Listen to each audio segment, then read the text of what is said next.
साबिक वजीर आजम इमरान खान की अडियाला जेल में 29 जनवरी को की गई मीडिया से गुफ्तगू। मुहज़्ज़ब दुनिया में डेफेमेशन यानी हद की इज्जत की सजा जुर्माने के तौर पर दी जाती है।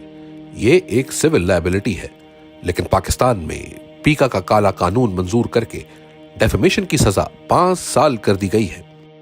दुनिया की तारीख में पहली मर्तबा सरकारी महकमों की तौहीन पर भी सजा सुनाई जा रही है। बरतानिया समेत तमाम तरक्की याफ्ता ममालिक में डेफेमेशन की सजा जुर्माने के तौर पर दी जाती है, क्योंकि दुनिया जमहूरी इक़दार और आज़ादी इज़हार राय को लेकर आगे की तरफ बढ़ रही है। लेकिन पाकिस्तान में ऐसे गैर जमहूरी कवानीन मंजूर करके जमहूरी इक़दार का गला घोंटा जा रहा है। आज़ादी इज़हार राय और आज़ादी सहाफ़त का कत्ल किया जा रहा है।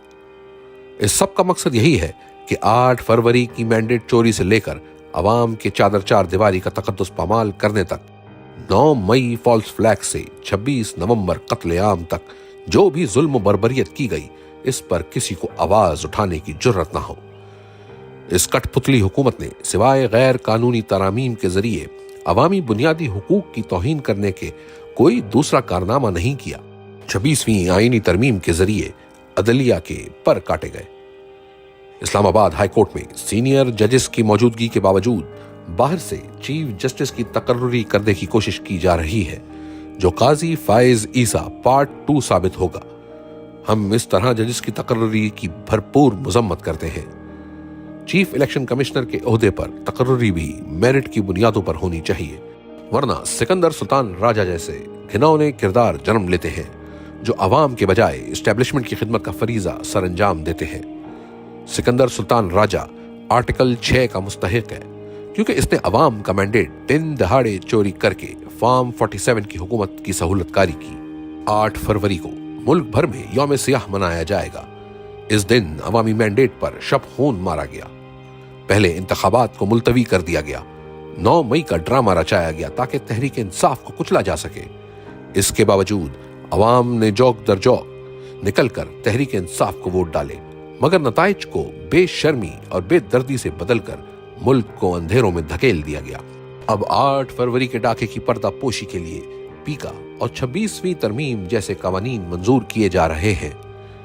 एक झूठ छुपाने के लिए 100 झूठों का सहारा लेना ही पड़ता है। हुकूमत मुज़ाकरात की सूरत में ढोंग रचा रही थी। इससे इनके अपने चेहरे आया हुए हैं। ये कभी नहीं चाहेंगे कि जुडिशल कमीशन बने और 9 मई या 26 नवंबर की तहकीकात हो, क्योंकि इससे सच सामने आ जाएगा। और ये अंदर से खौफजदा हैं, क्योंकि सच यही है कि ये खुद इन वाकयात में मुलव्विस हैं।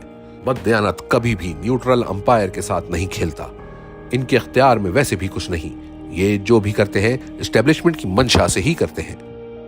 कुरान में अमर बिल मारूफ व नही अनिल मुनकर का बार बार जिक्र आया है कि अच्छाई का साथ दो और बुराई के खिलाफ डट जाओ। जमहूरियत की बुनियाद इखलाकियात पर ही है। अल्लाह पाक ने मुनाफिक की निशानी बयान की है कि वो बुराई के साथ खड़ा होता है। जो लोग मुनाफिक होते हैं, इनके लिए दुनिया और आखिरत में रुसवाई है। बेगैरती और ढिठाई का कोई तोड़ नहीं है। ला इलाहा इल्लल्लाह इंसान में गैरत बेदार करता है। बेगैरत इंसान अल्लाह के सिवा दूसरों के सामने हाथ फैलाता है। एक कौम सिर्फ गैरत पर खड़ी होती है और तरक्की करती है। बेगैरत इंसान या कौम सिर्फ भीख मांगती रह जाती है। कोई भी कौम सिर्फ इंसाफ और कानून की हुक्मरानी से आगे बढ़ सकती है। इंसाफ वही लोग देते हैं जिनमें इखलाकियात जिंदा हों। मदीना की रियासत इन्हीं उसूलों पर खड़ी हुई थी और फिर मुसलमानों ने पूरी दुनिया में हुकूमत की। हमें भी अगर अपनी सिमत का दुरुस्त तायुन करना है तो इखलाकी तरबियत पर तवज्जो देनी होगी। बुनियादी इंसानी हुकूक का तहफ़्फ़ुज़ करना होगा और इंसानी जान की कदर करनी होगी, वरना हमारा मुस्तकबिल रोशन नहीं हो सकेगा। मदीना की रियासत में एक यहूदी ने खलीफा वक्त हजरत अली रज़ी अल्लाह ताला अन्हु के खिलाफ मुकदमा जीत लिया था।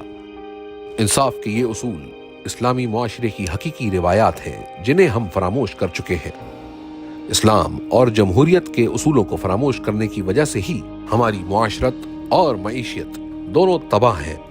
अगर हम हकीकी आज़ादी हासिल करना चाहते हैं तो हमें इन्हीं उसूलों को अपनाकर अपनी जिद्दोजहद जारी रखनी होगी।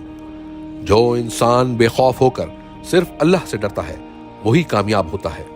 जो खौफजदा रहता है वो कभी कामयाब इंसान नहीं बन सकता। जो इंसान कभी हार नहीं मानता वही मुराद पाता है, लिहाजा मेरी कौम ने कभी हार नहीं माननी।